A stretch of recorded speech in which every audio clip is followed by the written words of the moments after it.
G'day folks, and welcome to Gormo's Shed, the first one for 2019, and Happy New Year to you all. Well, just a short while ago my friend Ray sent me a helpful hint that he'd found on the internet on a YouTube channel, and Ray sent me a number of tips over the last couple of years, and they're very helpful. Thanks, Ray. And this particular one was about using a jigsaw, an electric jigsaw, to adapt it to mix your paints, your model paints. And the way you do it is you take the blade out and you replace it with one of these small quick clamps, and the reciprocating action actually mixes up the paint. Now I've got a jigsaw, but I got some of these small quick clamps, like it was only $4.95 for two of these, so they're quite cheap at Bunnings. My jigsaw won't allow this thickness of bar to be fitted into it. It will really only take the blades. So I thought, gee, what do I do now? How else can I go about this? Well, obviously I've got two clamps that I can use, so it's no big deal. But I thought, is there another way to do this? And what I came up with is I've got one of these electric knives, and I bought this to cut polystyrene, actually, cut polystyrene sheet and possibly even foam rubber, and it's not worth two bob, to be honest with you. You're better off doing it another way, or maybe it's just this knife, I don't know. But when you get these knives, I mean, this was about 14 bucks. It's just a homemaker brand from Woolworths, or Big W if you like, and it comes with two sets of blades. And I thought, well, it's got the same sort of action, it's that reciprocating action, and I thought, well, I wonder if I can adapt the electric knife to use with this quick clamp. And so what I've come up with is I thought, well, I'll take the blade. Now, if we get, like, it's got some pretty nasty teeth on there, so you've got to be careful when you're working with these things. So what I decided to do was cut the blade down to about here. What's that? About 75 mils or whatever. And when I did that, I cut it down and then I filed the teeth off. And I did all this in the vise, and made this part of it that I was going to use, made it safe in effect. And what I did then was I drilled a couple of holes in the blade, and then the quick clamp already had one hole in it, so I just drilled another hole in the quick clamp so that I could fit it to the blade. And I've used a machine screw there with a nylock nut on it, and at this end I've just got a self-tapping screw. And what happens is that you can, I'll just take the set of blades out there. This is not plugged in, by the way. Don't muck around with these things when they're plugged in. So what we have is my paint mixer there, and it just snaps in, and away you go, you're ready to go. So what you do is you put your can of paint in there, squeeze it up tight, or your bottle, squeeze it up tight, turn it on and give it a go. So I'll give you a quick demo on how it works. Okay, so there we are. Now here we go.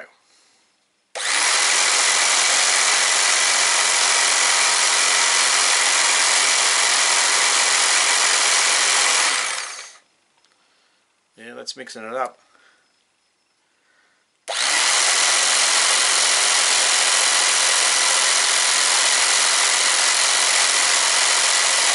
We'll give it a good go because it's been sitting around for a while.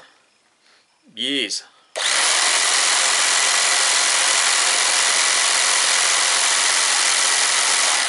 Well, that should do. Let's I'll just take that off the knife, and we'll release the bottle.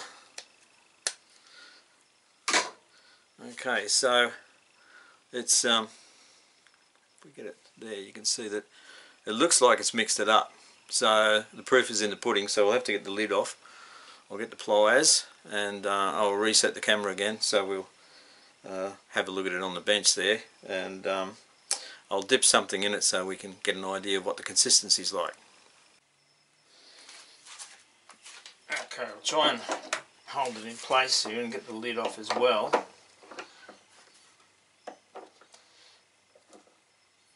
Oh gee, she's tight, folks. Oh, it's got it.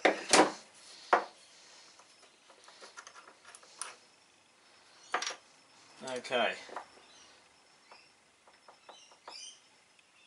No, it's still got lumps in it, folks. Still a bit lumpy, but it's a lot better than it was. So I'll just give that a bit of a stir.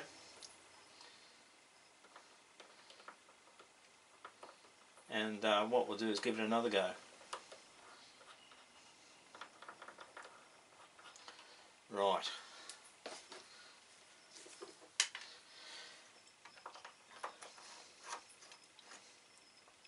Okay. Right, we're all locked down.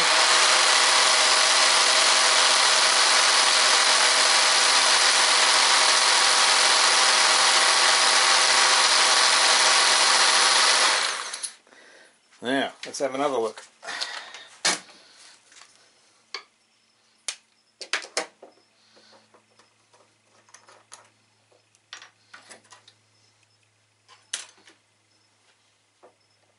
Oh yeah, that's got it, folks.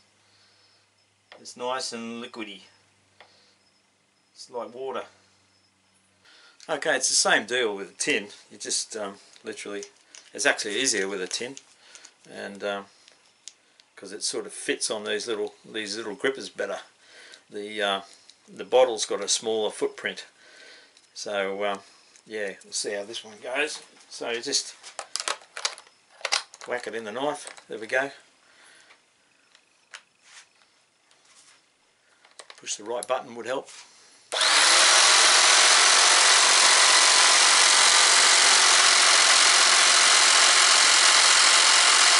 This is not a very old tin, so this should be alright. But I think if you got something really old and it's got dirty great big lumps in it, it might pay to break up the lumps a bit before you actually do it. So we'll have a look at that. I'm pretty sure this will be pretty good actually. Just release it, take it out.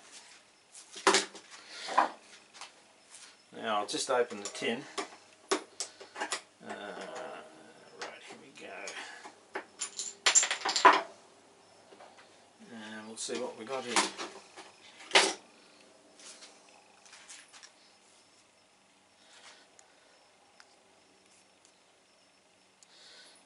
Now, believe it or not, folks,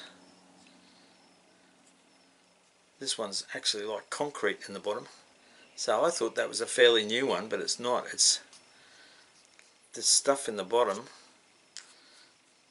Blooming gelignite couldn't move it. It's I don't know whether I can show you without making a mess, but I'll try and get a bit out. Yeah, this is pretty mean. Look at that. So what I'll do is I'll try and break that up with the stick, and then we'll give it another go. Okay, folks, that was pretty bad. Surprising. I thought that was a fairly new tin, unless it's come from the shop that way. Maybe it's been sitting in the shop for years, but that was literally like concrete in the bottom of that. And I've broken that up with the stick. There's still lumps in there though, so we'll see what happens. Anyway, if we can even retrieve about 70% of it, it'd be better than what it was.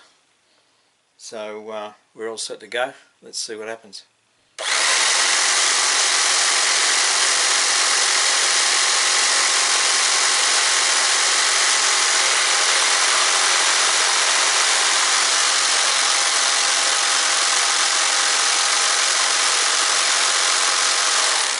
We'll give it a good go.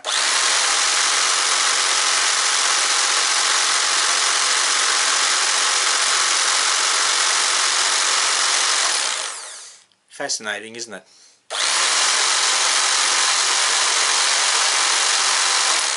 You could watch this all day, couldn't you?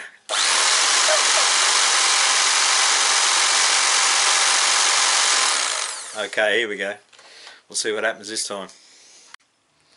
Okay, I'll just open it up. Now we've got a stick here. I can still feel something in there, but yeah, it's quite liquidy. There's still lumpy bits in the bottom there, but yeah, I'd say we've probably saved maybe 70% of the paint. I reckon if I persevered with it and kept pounding away at it to break it up, it'd be alright. But I mean, if you're just painting something quite small, this would do as it is. Yeah, oh well, that's one for the books, isn't it? Okay, so that's all there is to it, folks. It's quite a simple little thing, and if your paints aren't ancient like mine, you might have a lot more success with it than I have, although I seem to be recovering some old stuff. I mean, the success story really is this Testors one. I mean, maybe it's better quality paint or something than the, I think that's Humbrol, the other one there. But that's come up really well. So, there you go.